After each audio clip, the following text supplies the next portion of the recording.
사도행전 4장 13절부터 22절의 말씀, 저와 여러분 순으로 한 절씩 교독으로 말씀을 봅니다. 그들이 베드로와 요한이 담대하게 말함을 보고 그들을 본래 학문 없는 범인으로 알았다가 이상히 여기며 또 전에 예수와 함께 있던 줄도 알고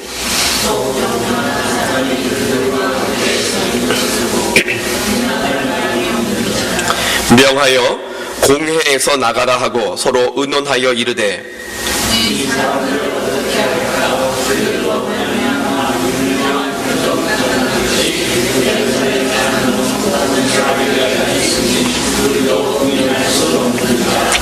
이것이 민간에 더 퍼지지 못하게 그들을 위협하여 이후에는 이 이름으로 아무에게도 말하지 말게 하자 하고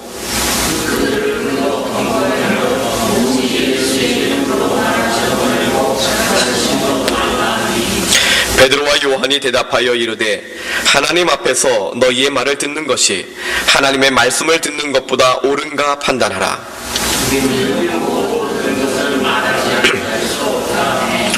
관리들이 백성들 때문에 그들을 어떻게 처리할지 방법을 찾지 못하고 다시 위협하여 놓아 주었으니 이는 모든 사람이 그 된 일을 보고 하나님께 영광을 돌림이라.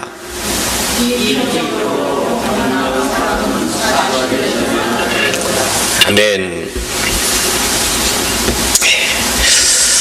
우리는 때로 이런 질문을 자신에게 던질 때가 있습니다. 나는 과연 실패자인가 성공자인가? 어찌 보면 자신의 인생이 성공자 같기도 하고 또 어찌 보면 실패자 같기도 합니다. 어느 날은 성공자로 느껴져서 행복해하다가 또 어느 날은 실패자로 느껴져서 서글퍼지기도 합니다. 자신의 인생을 여러 가지로 평가하지만 우리의 생각을 가장 많이 붙잡는 것은 과연 단연 물질과 관련된 것이죠. 내가 남긴 것이 많고 그래도 어느 정도 안정되게 쌓아두었다면 성공자로 느껴지고 그렇지 않고 다 잃어버렸다면 실패자처럼 느껴지기도 합니다. 사람들은 자신의 가난을 운명의 탓이라고 생각하기도 하죠. 여러분 이런 말을 혹시 해보지 않으셨습니까? 나는 돈이 붙지 않는 사람 같아. 나는 운이 없는 사람이야. 내가 집을 사면 꼭 떨어지고 내가 가지고 있는 땅은 꼭 재개발을 피해갑니다. 나는 정말 운이 없는 사람처럼 느껴집니다. 그런데 어떤 사람은 정말 돈이 막 붙는 것 같아요. 하는 것마다 잘 되고 사업도 번창하고 집을 사면 다음 해부터 바로 막 집값이 올라가는 것 같고요. 그래 보이지요. 과연 물질 운이 있는 사람이 따로 있는 것일까? 적어도 그런 사람들을 가만히 깊이 관찰해 보면 물질이 붙는다고 하는 사람, 그 사람들은 좀 특징이 있는 것 같습니다.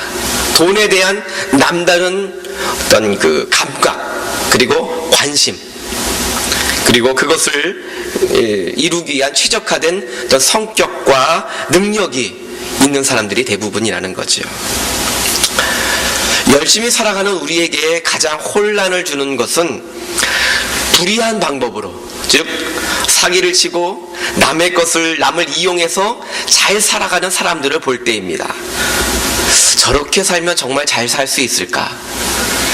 그럴 수만 있다면 악마에게 영혼이라도 팔아서 나도 그러고 싶은 그런 생각이 드는 것이 그런 유혹을 받기도 하지요. 그러나 우리가 성공과 실패를 논할 때는 두 가지 잣대를 잘 생각해야 됩니다. 두 가지 기준을 잘 생각해야 됩니다. 하나는 어떠한 잣대로 기준을 매길 것인가, 가치를 매길 것인가 하는 거죠. 돈의 가치를 두면 온갖 수단 방법을 가리지 않고 많이 가진 자가 성공한 사람일 것이고, 복음의 가치를 준 사람이라면 내가 하나님의 뜻에 따라 얼마나 바르게 살아왔는가가 성공의 척도가 될 것입니다. 또 다른 하나는 어떠한 시점을 기준으로 할 것인가 하는 거죠. 어느 시점에서 다른 내 삶의 단면을 볼 때 때로 나는 성공할 순간일 수도 있고 때로 나는 실패한 순간일 수도 있습니다. 내 인생에서 가장 성공한 순간은 33이 되도록 결혼을 못한 줄 알았는데 34세 결혼했을 때, 그 시간은 저에게는 성공한 순간입니다. 그러나 또 어느 순간은 또 어느 순간은 아무것도 이룬 것 없는 것 같고 좌절된 실패의 자리에서 나를 끊으면 나는 한없이 초라한 모습으로 남게 되지요. 여러분, 불의한 방법으로 당장은 성공하는 것처럼 보이는 사람들, 그 인생을 볼 때도 내가 보는 건 그 사람의 가장 화려한 순간을 보지만, 그러나 그의 인생에 정말 모든 순간이 다 물질로 가득 차고 보냈을까. 나를 사기치고 그렇게 도망쳐 있는 사람이 어느 순간 들려오는 소식을 보니까 모든 사람들을 돈을 사기쳐서 잘 살 줄 알았는데 다 잃고 도망쳐 다닌다는 소식을 들을 때들이 많이 있습니다. 그뿐입니까? 우리가 그렇게 부러워하는 돈을 많이 이루었다고 하는 재벌들, 정말 그토록 많은 돈을 소유한 것 같아도 그들의 인생에도 그것을 이루기까지 많은 실패들이 있었습니다. 특별히 사업하는 사람들을 보면 지금 내가 돈을 갖고 있다, 부자다 해가지고 안심할 수 없다고 하는 거예요. 남의 돈, 이렇게 그 다음에 그 사업에서 그것을 가지고 잘 활용하다가 또 어려움을 겪고 또 다시 일어나고, 그러한 과정의 반복이라고 하는 것이죠. 그럼에도 불구하고 오늘날 많은 사람들이 이 인생의 열등감과 좌절감으로 고통을 받고 있습니다. 내 인생은 왜 이럴까? 어디 이렇게 얌전하게 말합니까? 내 인생은 왜 이 꼬라지지? 정말 한탄스러우면 자신에게 그렇게 말할 겁니다.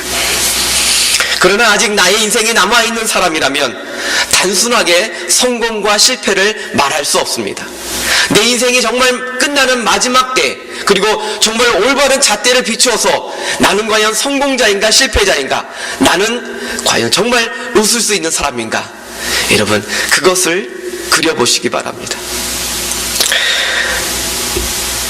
성경은 실패의 자리에서 성공의 자리로 옮겨간 많은 사람들에 대한 이야기를 우리에게 전해줍니다. 가진 것 없고 비참했던 이들이 예수님을 만나고 놀랍게 변화된 실체를 우리에게 드러내 보여주지요.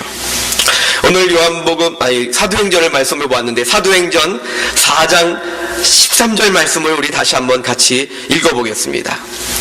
함께 봅니다.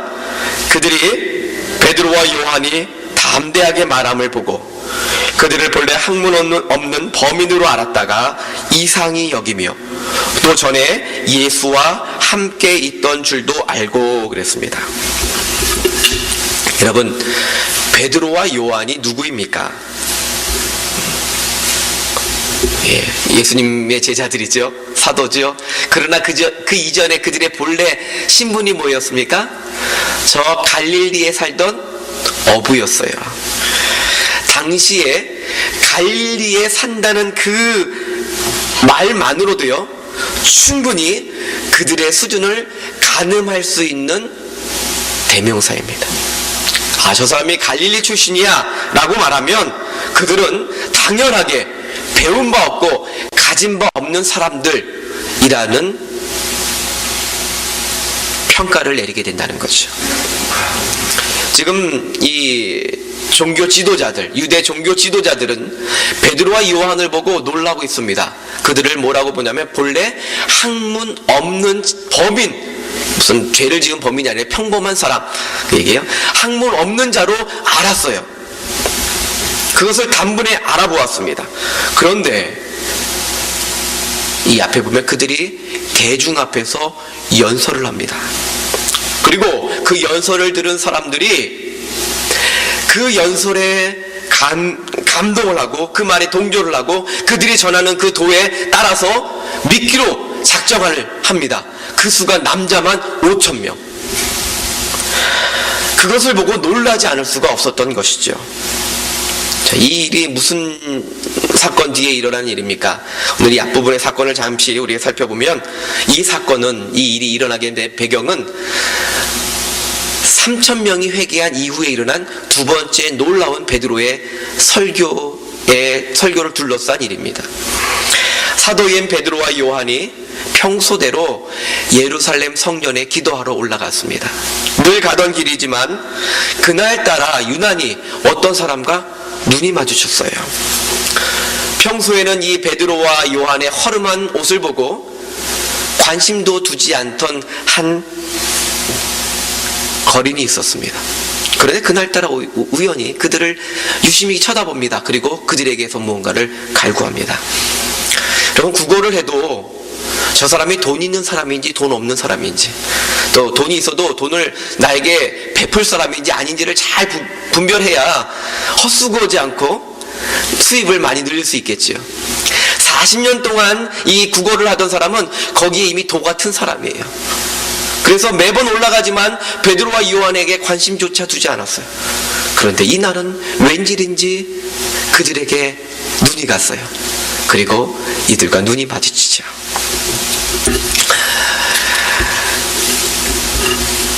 그는 40년 동안이나 이 성전 앞에서 구걸하던 사람입니다. 왜? 나면서부터 안전뱅이로 태어나서 노동력이 없는 사람이에요. 누군가의 도움을 의지하고만 살아가야 합니다. 심지어 이 구걸하는 자리에 나오기까지도 다른 사람들의 도움을 받아야만 했던 사람이에요. 그런 다른 사람들에게 기대했던 대로 베드로와 요한을 쳐다보면서 저들이 내게 무엇을 줄까 하고 기대하며 바라보았습니다. 그와 눈이 마주친 베드로, 무슨 생각을 했을까요? 자기의 수중에 가진 것은 없습니다. 가진 물질이 없어요. 돈이 없어요. 바로 그때 베드로에게서 아주 유명하고도 멋진 명대사가 나오죠. 여러분 잘 알고 있죠? 은과 금은 내게 없거니와 내게 있는 것으로 내게 주노니 나사렛 예수 그리스도의 이름으로 일어나 걸어라. 아멘.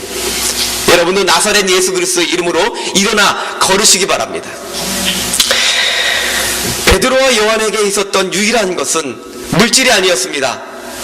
오직 나사렛 예수 그리스도의 이름만이 그에게 있었습니다. 그리고 그 이름으로 손을 내밀어서 일으키니 그가 일어났습니다. 그리고 걸었습니다. 뛰었습니다. 뛰면서 성전 안으로 뛰어들어가 찬양을 합니다. 40년 동안 성전 앞에만 있었지 한 번도 들어가 보지 못한 성전입니다. 왜요? 그럼 불구는 성전에 들어갈 수가 없어요. 거부된 사람이에요. 그런데 회복되자마자 너무나 기뻐서 하나님을 찬송하며 성전 안으로 들어갈 수 있었습니다. 그리고 자신에게 일어난 변화를 많은 사람들에게 보여주었죠. 사람들이 그 모습을 봅니다. 그리고 신기해하고 놀랍니다. 왜요? 그들은 매일같이 자기들이 다니는 그 성전 민문에 앉아서 거절하던 사람, 항상 확인했던 그 사람입니다. 그를 너무나 잘 알고 있는 사람입니다. 그런데 그가 일어났어요. 그리고 뛰어다녀요. 찬송하고 있습니다. 이 치유받은 사람이 너무나 기뻐서 베드로와 요한을 붙잡지요. 매달립니다. 그리고 사람들은 그 주위로 몰려들었습니다. 그렇게 몰려든 사람들과 함께 솔로몬 행각에서 베드로는 사람들에게 복음을 전합니다. 자신이 체험한 예수 그리스도의 그 십자가와 부활을 그들에게 알려주죠. 그리고 그 설교를 들은 사람이 남자만 5,000명이나 나도 그 말을 믿겠어. 나도 당신들의 전하는 거기에 따라서 함께 교인이 되겠어. 라고 자원하고 나섰다는 것이죠. 그런데 이러한 모습을 아주 불편한 심기로 바라보던 사람들이 있었습니다. 이 성전에 모여 있었던 종교 지도자들, 바리새인들, 사두개인들, 또 율법사들, 제사장들, 대제사장들. 이 사람들은 불편했습니다. 그래서 이 베드로와 요한을 불러다가 잡아다가 가둬두죠. 이미 날이 어두워졌습니다. 그러니까 지금 보니까 이 올라갔던 때가 오후 3시였는데 벌써 어두워지는 시간이에요. 고침받고 그 다음에 설교하는 시간이 아마 어두워지려면은 우리는 요즘 8시, 9시 돼야 어두워지겠지만 몇 시인지 모르겠지만 그래도 최소한 3시간에서 5시간 정도는 그냥 흘러갔다는 거예요. 사람이 들어서 베드로에게 설교를 듣고 있었던 시간이 그만큼의 시간이었습니다. 어두워졌기 때문에 그들을 잡아서 성전 안에 가둬두지요. 그리고 이튿날 아침에 불러옵니다. 추궁하게에서 데려나온 그들을 보고 이 종교 지도자들은 놀라지 않을 수가 없었어요. 왜요? 그들의 행색을 보니까, 아니 그들의 모습을 익히 알았는데 학문 없는 범인, 평범한 사람이었다는 겁니다. 그런데 그의 연설은 너무 놀라웠다는 거죠. 당시 율법사들보다, 그리고 당시 헬라 철학자들보다 더 명쾌하고 아주 똑똑한 그런 명연설을 통해서 사람들의 마음을 바꿔놓은 그 열매가 있다는 것입니다. 여러분, 어떻게 된 일입니까? 누가 하신 일이에요? 성령님이 하신 일이잖아요. 성령님이 찾아오시면 무식한 자가 똑똑한 자가 될 줄로 믿습니다. 성령이 오시면 비천한 자가 존귀한 자가 될 줄로 믿습니다. 성령님이 오시면 사람들에게 인정받지 못하던 그런 사람이 무시당하지 못하고 존귀한 자로, 함부로 대하지 못할 존재로 바뀌게 될 줄 믿습니다. 이 모든 것이 다 성령님이 함께 하시면 일어나는 변화입니다. 그런데 더욱 중요한 것, 바로 우리가 주목하려고 하는 놀라운 변화를 우리는 그들에게서 보게 됐지요. 오늘 13절에 보니까 이 종교 지도자들이 베드로와 요한에게서 발견한 또 다른 정보가 있는데, 그것은 그들이 전에 예수와 함께 있던 사람이라는 것을 알았다는 거예요. 예수가 누구입니까? 이 종교 지도자들의 입장에서 자기들이 잡아서 처형시켰던 인물이에요. 십자가에 달려 죽게 했던 사람이에요. 그리고 그 추종자들도 잡아서 죽이려고 했어요. 비록 2달여가 지났다고는 하지만 여전히 그 추종자들을 색출하려고 찾고 있었을 때입니다. 그래서 베드로도 두려워서 숨어 있지 않았습니까? 그러니 그들이 예수와 함께 있던 자임을 알아봤다는 것이 무엇을 의미해요? 베드로와 요한의 목숨이 경각에 달렸다는 것을 말합니다. 그토록 찾던 저들이 눈앞에 있어요. 그냥 잡아들여서 처형시킬 수 있는 상황입니다. 하지만 그들은 그럴 수가 없었지요. 왜? 병 나은 사람이 그들과 함께 있었고, 또 그들의 설교를 들은 사람들이 거기에 감동해가지고 동조하고 믿기로 결단한 사람이 남자만 5,000명, 아마 여자들까지 더 있으면 엄청난 많은 사람이 그렇게 그들을 믿고 있는데 감히 어찌할 수가 없었던 거지요. 성경에 보니까 그들을 비난할 말이 없었다라고 전하고 있습니다. 그래서 그들이 취한 방법은 다만 말로 협박을 합니다. 이 사건이, 그리고 예수 그리스도의 이름이 더 이상 사람들에게 퍼지지 말게 하자, 그들이 그렇게 결의를 하군요. 협박을 합니다. 절대로 이제는 나가서 이 사건을 전하지도 말고 예수의 이름으로 가르치지도 전하지도 마라, 몇 차례씩이나 당부하며 협박을 하지요. 그런데 아무리 저들이 명분이 없다고 하더라도요, 그것은 그들의 입장일 뿐, 여전히 그 시대에 종교 지도자들은 갑이고 베드로와 요한은 을입니다. 그들이 권력을 쥐고 있는 사람들이에요. 그냥 예수님 때처럼 억지로 죄명 씌워가지고 죽이려고 하면 죽을 수도 있는 상황이에요. 그 말은 베드로와 요한이 여전히 두려워할 수도 있는 상황이라는 얘기예요. 우리는 항상 그렇지 않습니까? 객관적인 상황과 상관없이 협박이 두려워해요. 그들의 말에 힘이 없고 아무리 그 사람들이 나한테 어찌할 수 없을 거라는 판단이 들어도 우리 안에 두려움이 있으면 그 말에도 꼬리 감추고 숨게 마련이에요. 왜? 두려움은 항상 상대에게 있는 것이 아니라 내 안에 있는 것이기 때문이죠. 그런데 베드로와 요한은 이미 엄청나게 달라져 있었습니다. 그들은 과거에 있었던 이 겁쟁이가 아니에요. 더 이상 과거의 겁쟁이가 아닙니다. 어떻게 이런 변화가 왔습니까? 다시 한번 확인하듯이 성령을 받고서 일어난 변화예요. 성령님은 이렇듯 사람을 바꾸요. 사람을 변화시켜 주십니다. 우리의 생각, 우리의 어떤 가치관, 우리 안에 있는 이 두려움을 바꾸셔서 담대한 사람으로, 용기 있는 자로 바꾸십니다. 바꿔주시는 분이십니다. 두려움에 떨며 실패와 좌절 가운데 있던 베드로를 바꾸셔서 담대하고 용기 있는 사람으로 세우셨죠. 사람들 앞에서 말할 용기가 없었던 이 무식한 베드로가 그 많은 사람들 앞에 담대하게 설교를 하고 그들을 변화시키는 전도자가 되었습니다. 그들이 보여준 담대함을 한번 보십시오. 19절 말씀입니다. 우리 이 말씀을 함께 보겠습니다. 베드로와 요한이 대답하여 이르되 하나님 앞에서 너희의 말을 듣는 것이 하나님의 말씀을 듣는 것보다 옳은가 판단하라. 베드로는 진정한 이 땅에 참 갑이 누구고 참 을이 누군지를 분별했다는 거예요. 얼마나 담대해졌습니까? 굽신굽신하지 않았어요. 비겁하지 않았습니다. 너희의 말을 들으랴, 하나님의 말씀을 들으랴. 베드로는 명확하게 그것을 선포했습니다. 무엇이 그를 그렇게 담대하게 했습니까? 자신의 신분이 무엇인지를 알았기 때문이에요. 자신의 신분, 나는 그리스도의 사람이다라는 것을 명확하게 표출했죠. 나는 하나님의 사람이기에 하나님의 말씀을 들을 수밖에 없고 그 말을 전할 수밖에 없다. 여러분 생각해 보십시오. 전에도 예수님과 함께 있었습니다. 그런데 그때는 그들의 신앙이 좀 오락가락했어요. 예수님과 함께 있으면 담대했다가 눈에 보이지만 않으면 또 두려워했습니다. 꼭 예수님과 계시지 않는 배는 풍랑에 휩쓸립니다. 그게 두려워서 떱니다. 그 풍랑 가운데로 주님이 걸어서 찾아오셨죠.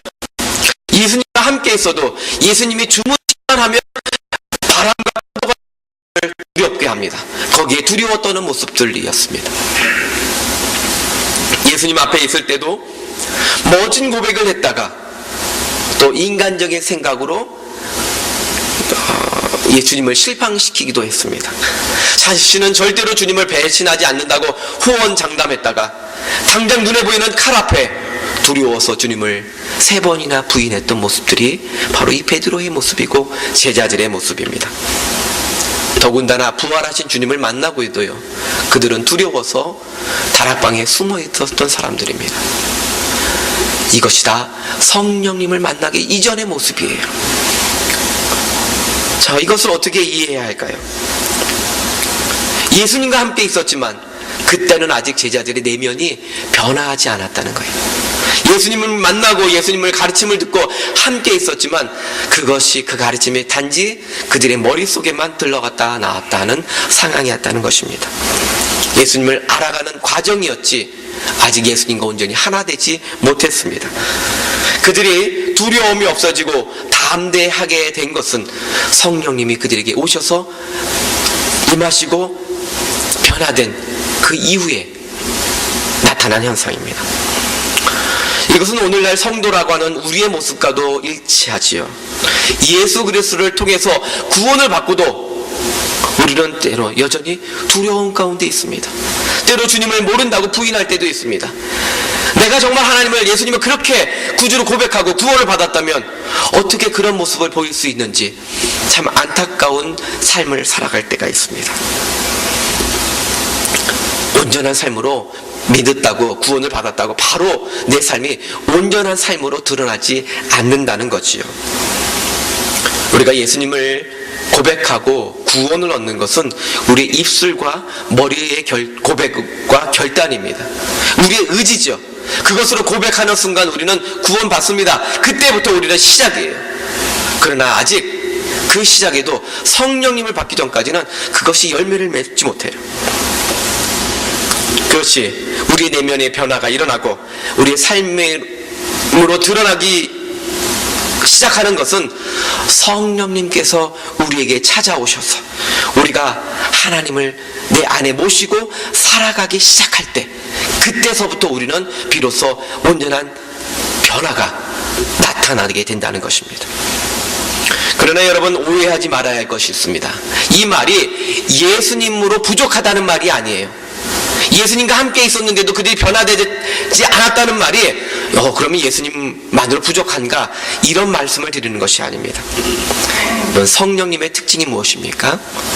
성령님의 존재의 특징은 우리 안에 들어와 계신 하나님이라는 특징이에요. 예수님은 이 땅에 우리와 함께 하시기 위해서 오신 하나님이에요. 그래서 임마누엘이라는 이름을 가지고 계시죠. 그리고 성령님은 그분이 이제 우리 안으로 들어오셔서 우리와 동행하며 늘 함께 하시는, 믿는 자들에게 동행하시는 그건 하나님이라는 것을 보여줍니다.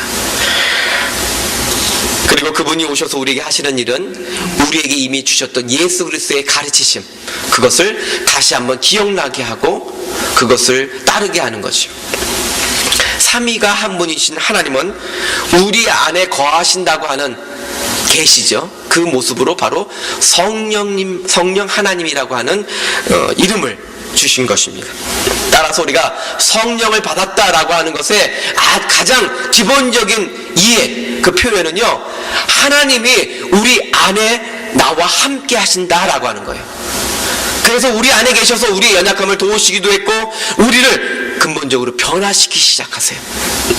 이제는 내가 나로 사는 것이 아니라 내 안에 사도 바울이 고백하듯이 예수 그리스도가 살아가는 그 삶으로 변화시켰다는 거죠. 우리가 나사렛 예수 그리스도의 이름을 통해서 구원을 받고 성령님을 모시고 살아갈 때 우리는 이미 신분이 바뀐 거예요. 여러분, 우리의 신분이 무엇입니까? 그리스도인. 여러분 따라합시다. 그리스도인. 내 신분은 그리스도인이에요. 세상 사람이 아니고 그리스도인으로 살아가는 것입니다. 여러분, 이 이름이 세상에서 패배자의 이름입니까? 부끄러운 이름입니까? 아니지요? 자랑스러운 이름이에요. 승리의 이름이에요. 그러므로 우리는 모두 승리자예요. 그리스도인이라고 하는 그것을 달고 살아갈 때 우리는 이미 승리자로 살아가는 것입니다. 그렇다면 우리가 성경이 말하는 하나님의 말씀대로 살아가는 것을 포기할 이유가 있습니까? 없지요. 성경의 가르침을 부끄러워할 이유가 없습니다. 그런데 때로는 우리는 마치 복음이 부끄러운 양 성도임을 숨기고 살아갑니다. 또 성경의 방법이 아닌 세상의 방법을 사용하고 그렇게 따라가야만 승리할 것처럼, 성공할 것처럼 애쓰는 모습들이 있기도 합니다. 왜요? 인류의 역사 속에서 사단은 끊임없이 우리를 그렇게 속여왔기 때문이에요. 속여서 우리로 하여금 선악과를 먹게 했죠. 심지어 예수님까지도 속이려고 계획했잖아요. 3번이나 시험하면서 예수님의 그 사역을 무가치한 것으로 실패에 길린 것처럼 속이려고 했죠. 우리의 방법이 부족하다고. 그래서 끝내 그 길로 가면 실패자의 길이 될 것이라고 우리를 그렇게 속입니다. 그러나 예수 그리스도의 이름이 승리의 이름이고 우리는 그 이름으로 살아가는 사람들입니다. 사단은 속일지 몰라도 우리는 분명히 알아야 됩니다. 그 길은 실패가 아니고 성공의 길입니다. 승리의 길입니다. 세상은 우리를 속입니다. 때로는 우리를 협박하죠. 성경대로 살면 무지한 것이니 세상의 지혜를 따르라.